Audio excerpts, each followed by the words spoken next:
18 তারিখ রাতে আমি ইস্তাম্বুলে হোটেলে ফিরে ছবি দেখলাম ফেসবুকে ছায়ানটের ভাঙচুরের একটা ছবিতে চোখ আটকায় গেল। ওয়াহিদুল হকের ছবিতে ধারালো কিছুতে আঘাত করিয়া মাটিতে ফেলে দেওয়া হয়েছে। এই মানুষটার স্নেহ প্রশ্রয়ে আমি বড় হয়েছি। সেই কৈশোরে তার হাত ধরে কত শহর ঘুরছি তার ঠিকানা নাই। আমার বাবার বন্ধু সঙ্গীত গুরু ওয়াহিদুল হক, আপনারা বুঝতে পারতেছেন আমি ঢাকায় থাকলে ওই ছবিটা অন্তত বুক দিয়ে আগলাইতাম। ছাত্র ইউনিয়ন সিপিবিআর ওয়াহিদুল হকের লেসপেন্সার হওয়ার কারণে ছায়ানটের এই ঘটনা এক বিচিত্র অনুভূতির সামনে এনে আমাকে ফেলছে। পাকিস্তান আন্দোলন করা বাঙালি মুসলমানদের ছেলেরা যখন পাকিস্তান ভাঙ্গা বাংলাদেশ রাষ্ট্রের জন্ম দিল, সেই সময় বাবা একই সাথে সুখ আর দুঃখের অনুভব করছিল। আমি সেই অনুভূতির মুখোমুখি হয়েছি। ছায়ানট নিয়ে আলোচনাটা সূক্ষ্ম এবং জটিল, আশা করি বিষয়টা একটু মনোযোগ দিয়ে শুনবেন। আমাদের জানা দরকার যে ছায়ানট কেন এই আক্রমণের শিকার হইল, ছায়ানটের বিরুদ্ধে কেন বাংলাদেশের সাধারণ মানুষ বিলা হইল। অনেক প্রশ্নের জবাব পাবেন।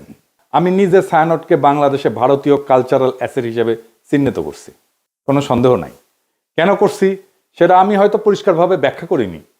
আজকে সেই ব্যাখ্যাটাও আপনারা পাইবেন। আসেন আল্লাহর নামে শুরু করি। ওয়াহিদুল হককে আমি ওয়াহিদ কাকু বলে ডাকতাম। আমার সাথে ওয়াহিদ কাকুর সম্পর্ক ওনার মৃত্যু পর্যন্ত অক্ষুণ্ণ ছিল। টক ঝাল মিষ্টি সেই সম্পর্ককে এখন আমি মিস করি। ওনার মৃত্যুর পরে আমি ফেসবুকে একটা নোট আকারে লেখা লিখছিলাম, ওয়াহিদুল হক তারুণ্যের শুভবোধনের ঋত্বিক।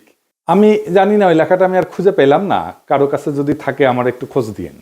আমার জীবনে যে বিচিত্র অভিজ্ঞতা হয়েছে, অসংখ্য মানুষের সাথে মিশছি, সেই কারণেই ভাঙ্গু সেকুলারদের কালচারাল আর পলিটিক্যাল স্ফেয়ারের অন্দরবহনের খবর আমি জানি, ক্রিটিক্যালি অ্যানালাইজ করতে পারি। তার কারণ ওই ক্ষুদ্রকাল থেকে আমার এই ওরিয়েন্টেশনের সাথে আমি যুক্ত। এই কারণে আমি জানি ঠিক কোথায় ওদের উইক পয়েন্ট আর কোথায় তাদের শক্তির দিক। তবে আমি যেহেতু গান গাইতে পারতাম না, আমি তো অসুর, মানে সুর নাই আর কি, আমি রবীন্দ্রনাথের লেখা বুঝতে চাইতাম, তার জ্ঞানতাত্ত্বিক উৎস খোঁজার চেষ্টা করতাম। জ্ঞানতত্ত্ব মানে হইতেছে আমি যেটাকে সত্য জ্ঞান বলে মানতেছি সেটা আসতেছে কোন জায়গা থেকে। এই জায়গাগুলোকে বলা হয় জ্ঞানতাত্ত্বিক উৎস বা এপিস্টেমিক সোর্সেস, দর্শনের ভাষা। মানে এই গানটা কি বুঝায়, মানে ধরেন তুই ফেলে এসেছিস কারে মন মন রে আমার, তাই জনম গেল শান্তি পেলি না রে মন মন রে আমার। অথবা ধরেন প্রাণ চায় চক্ষু না চায়, মরে একিতর দুস্তর লজ্জা, সুন্দর এসে ফিরে যায় তবে কার লাগে মিথ্যায় শয্যা।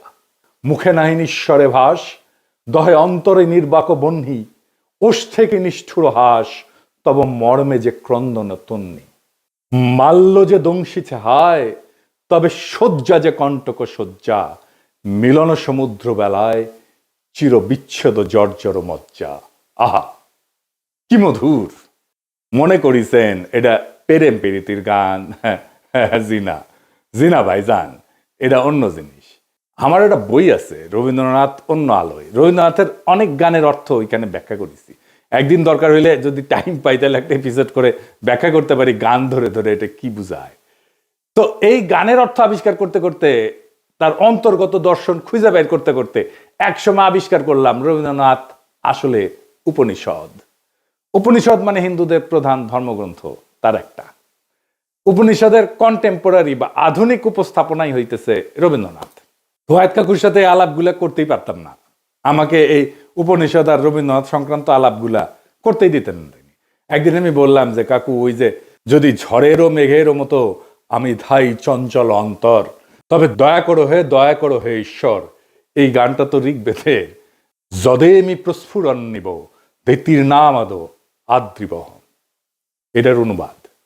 ওয়াহিদ কাকু ভীষণ রেগে উঠে বললেন, তুই আর একটা ঋগ্বেদের শ্লোক অনুবাদ করে গান লিখে আন, দেখি কেমনে পারিস।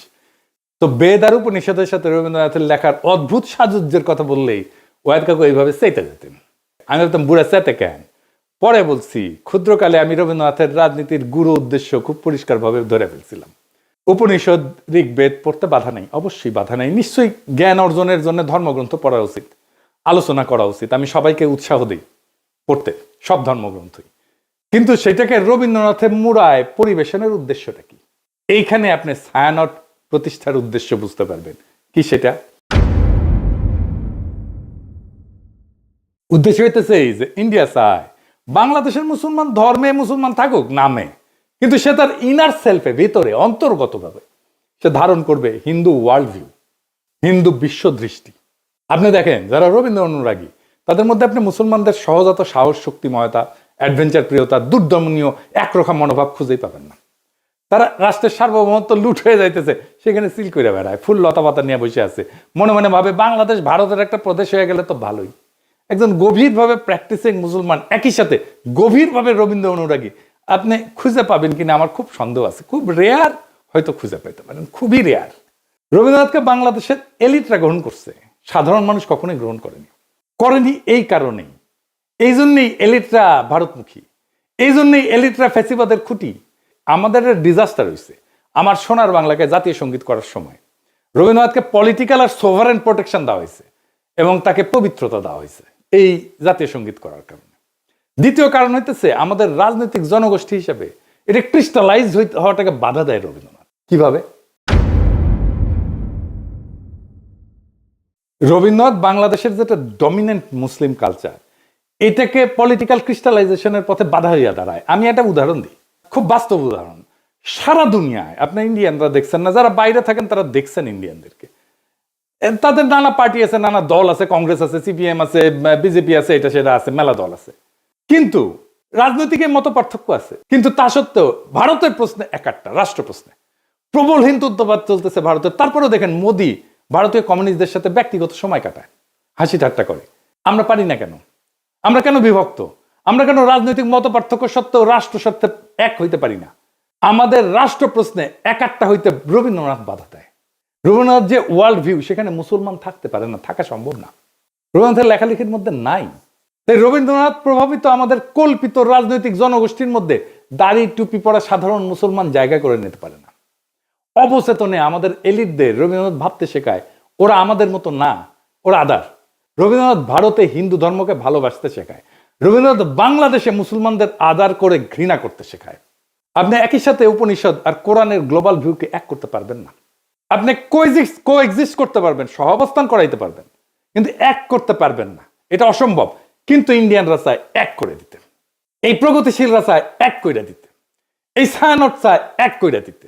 বাংলাদেশে যে রবীন্দ্রনাথ প্রজেক্ট, এটা সঙ্গোপনে হিন্দু ধর্মের ওয়ার্ল্ড ভিউ ঢুকায় দেওয়ার প্রজেক্ট। বাংলাদেশের মুসলমানদের মধ্যে হিন্দু ওয়ার্ল্ড ভিউ আর হিন্দুদের মধ্যে মুসলমান ওয়ার্ল্ড ভিউ ঢুকাই দিলে সমস্যার সমাধান হবে না তো। হিন্দুকে আধা মুসলমান আর মুসলমানদেরকে আধা হিন্দু বানাইলে সমস্যা মিটবে না, সমস্যা বাড়বে। হিন্দুকে হিন্দুই রাখতে হবে, মুসলমানকে মুসলমানই রাখতে হবে। দুই ধর্ম কোএক্সিস্ট করবে, একসাথে থাকবে। দুই ধর্মের ওয়ার্ল্ড ভিউ বা বিশ্ব দেখার দৃষ্টিভঙ্গি কিভাবে আলাদা আর একটু গভীরে যায় বুঝি, সবার একটু মনে থাকবে। তাইলে একেবারে উদাহরণ দিয়া খেয়াল রাখবেন, আমি ভালো বা খারাপ বলতেছি না, কিন্তু বলতেছি আলাদা, দুইটা আলাদা। ধরেন প্রশ্নটা হইতেছে যে দুনিয়াটা কি আসলে, দুনিয়াটাকে এক না বহু? এডিটর সাহেব এটা উপরে লেখেন, দুনিয়াটা এক না বহু। এখন হিন্দু বিশ্ব দৃষ্টিভঙ্গি এটাতে বলে দুনিয়াটা বহু স্তরের, অনেকগুলো স্তর, এটা চক্রাকারে চলমান, সৃষ্টি স্থিতি প্রলয় বারবার ঘটে। সময় ঘড়ির মতো না, সময় ঘড়ির মতো সরল রেখায় যায় না, বরং চাকার মতো। মানে হিন্দু ধর্মে কিন্তু মৃত্যুর পরে আবার জন্ম আছে, জন্মান্তর আছে, আবার জন্ম নেয়, এটি স্বাভাবিক চক্র। আজ যেটা হইতেছে সেটা আগে ঘটছে, একই জিনিস ভবিষ্যতেও ঘটবে, কারণ চক্রাকারে সময় চলে চক্রাকারে। তার মানে পৃথিবী বহুবার সৃষ্টি হয়েছে, বহুবার ধ্বংস হয়েছে, আবারও ধ্বংস হবে। আচ্ছা, এইবারে ইসলামী ওয়ার্ল্ড ভিউ, এখানে বিশ্ব একবারই সৃষ্টি, কিয়ামত একবারই হবে, সময় সোজা লাইনের মতো, সৃষ্টি, জীবন, বিচার, পরকাল, সিম্পল, সিরাতুল মুস্তাকিম। ইতিহাসের একটা শুরু আছে এবং শেষ আছে। এইবার আসেন মানুষ প্রসঙ্গে। মানুষ আসলে কে? মানুষ কি সোল, আত্মাটাই মানুষ, নাকি দায়িত্বশীল ব্যক্তিটা মানুষ? এখানে হিন্দু ওয়ার্ল্ড ভিউ বলে, এদিকে লেখেন, মানুষ মূলত আত্মা, আত্মন বলে সংস্কৃতে। শরীর বদলায়, আত্মা থাকে। আত্মার লক্ষ্য হচ্ছে মুক্তি বা মোক্ষ। আমি এটা মুক্তিযুদ্ধ নিয়ে একটা আলাপটা করছিলাম। এই জগৎ থেকে বাইরে যাওয়ার সহজ উদাহরণ, কারণ এই চক্রের মধ্যে আপনি যখন ঢুকে গেছেন, এটা বাইরে হতে পারলে আপনার মোক্ষ ঘটে না। আপনি একটা পোশাক খুলে আর একটা পোশাক করলেন, পোশাক বদলাইলেন, কিন্তু আপনি বদলাইলেন না তো, তাই না? এই আত্মাই আসলে শরীর বদলায়। আমার মধ্যে যে আত্মা আছে হিন্দু ধর্ম অনুযায়ী, এই আত্মা অনেক দিন থেকে চলে আসতেছে, আমার শরীরে আছে। এখন আমার শরীরটা মরে যাবে, কিন্তু আত্মা বেঁচে থাকবে। এই আত্মার একজন আর একটা শরীরে ঢুকবে, জন্মের নতুন জন্মের মধ্যে দিয়ে, এটাই জন্মান্তর। ওই জন্মে আমি কি হব, সেটা হবে আমি এই জন্মে যত পাপ বা পুণ্য করছি সেটার উপরে ভিত্তি করে আমি বড় লোক হব, গরিব হব, ব্রাহ্মণ হব, শূদ্র হব, যেটা খুশি। এবার ইসলামী ওয়ার্ল্ড ভিউ, মানুষ একক এবং অনন্য ব্যক্তি, এবং এই একটাই জীবনের একমাত্র সুযোগ, এটাই লক্ষ্য। জবাবদিহির মাধ্যমে ন্যায় ভিত্তিক জীবনযাপন করে আমি পরকালে অক্ষয় শান্তি লাভ করতে পারি। এখানে কোনো সেকেন্ড চান্স নাই। আচ্ছা, ভালো কাজ মন্দ কাজ এটা কিভাবে কাজ করে Hindu world view? Hindu world view এটা কর্মফল, মানে আমি যা কাজ করি সেইটার ফল, এটার ভালো মন্দের ফল স্বয়ংক্রিয়, এটা কেউ বিচারক না। কিন্তু দেখেন সেকুলার এবং বামপন্থীরা ওরা কিন্তু একটা কথা বলে, কার্মা ইজ এ বিচ, এই কথা বলে না, মানে কর্মফল, বুঝছেন? ওরা যে আসলে হিন্দু কালচারটাই নেয়, সেটাই হচ্ছে এই কথা। দেখেন অনেকে এটা বলে, আপনি দেখবেন আওয়ামী লীগ টাওয়ামী লীগ বাম টাম এগুলা যারা আছে প্রগতিশীল তারা এটা বলে কার্মা ইজ এ বিচ।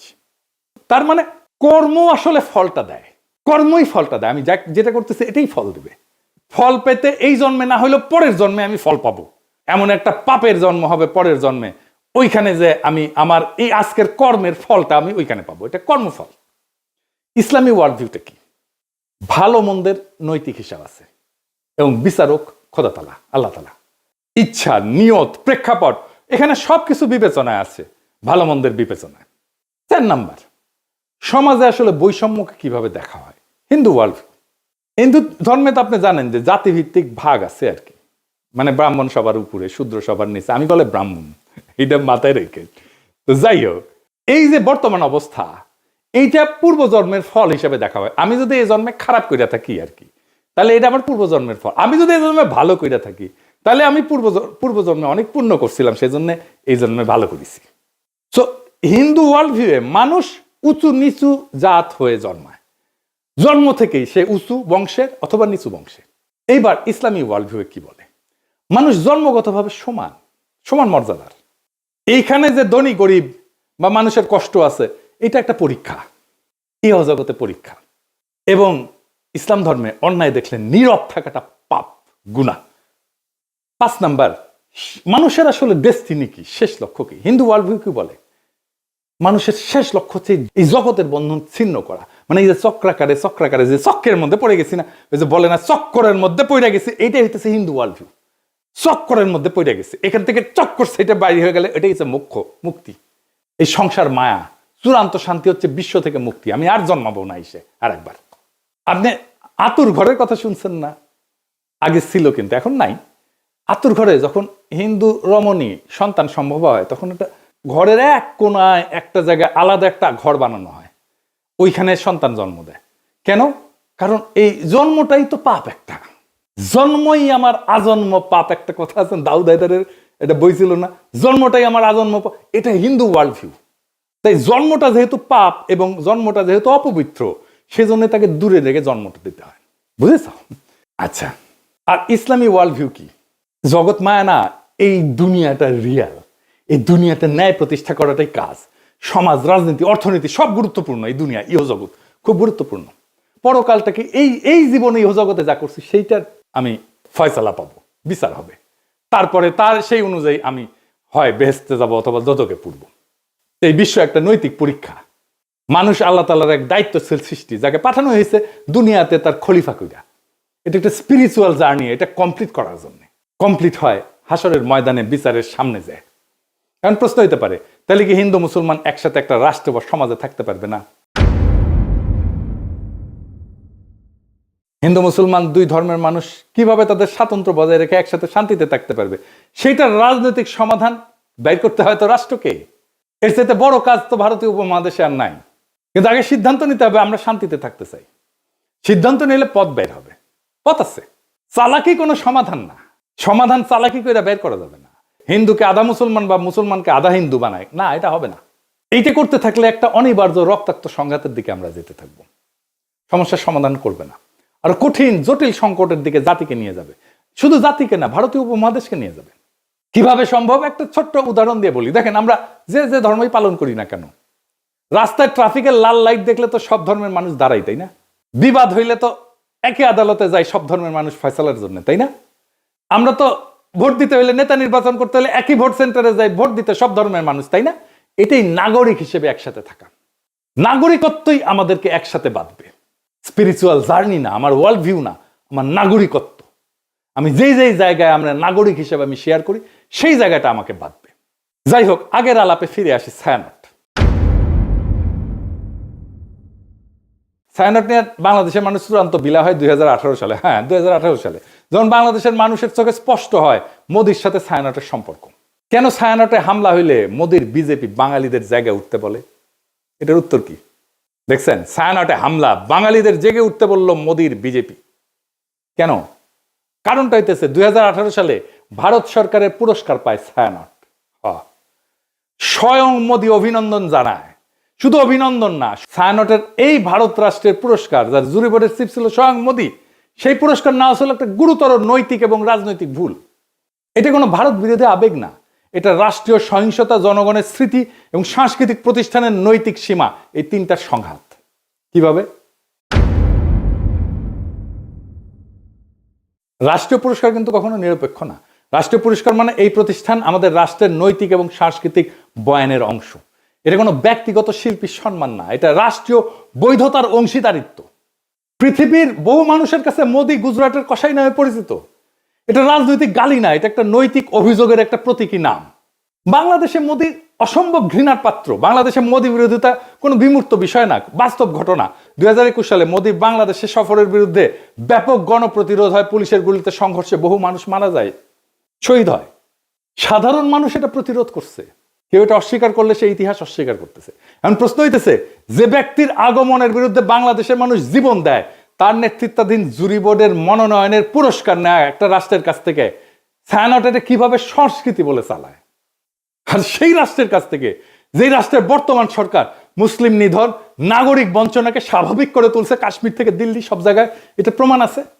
এই দুই অবস্থান। এখন ছায়ানট তো বলতে পারেন আমরা রাজনীতি করি না, এ দাবি আর টেকে না। এই যুক্তিটা সবচেয়ে বড় ভণ্ডামি।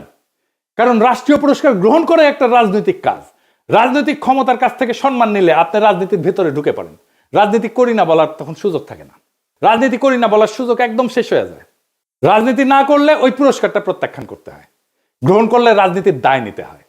তো মোদি কেন ছায়ানটকে বন্ধু মনে করে বুঝতে পারতেছেন তো? এটা তো কোনো কাকতাল না। এই প্রশ্নটা সবচেয়ে ভয়ঙ্কর। মোদি ছায়ানটকে বন্ধু মনে করে কারণ ছায়ানট ভারতীয় সাংস্কৃতিক হেজিমনিকে বাংলাদেশে ফেরি করে। তারা সফট হিন্দুত্ববাদকে রবীন্দ্রনাথের মোড়কে উপস্থাপন করে বাংলাদেশে ফেরি করে। ছায়ানট তার একটা নিরাপদ সাংস্কৃতিক প্ল্যাটফর্ম হয়ে উঠছে, যাকে ভারত রাষ্ট্র তার মতাদর্শিক সফট পাওয়ার হিসাবে ব্যবহার করতে পারে, স্বীকৃতি দেয়। এইটাই তো বাংলাদেশের মানুষ দেখছে। তো ছায়ানট কি করতে পারত?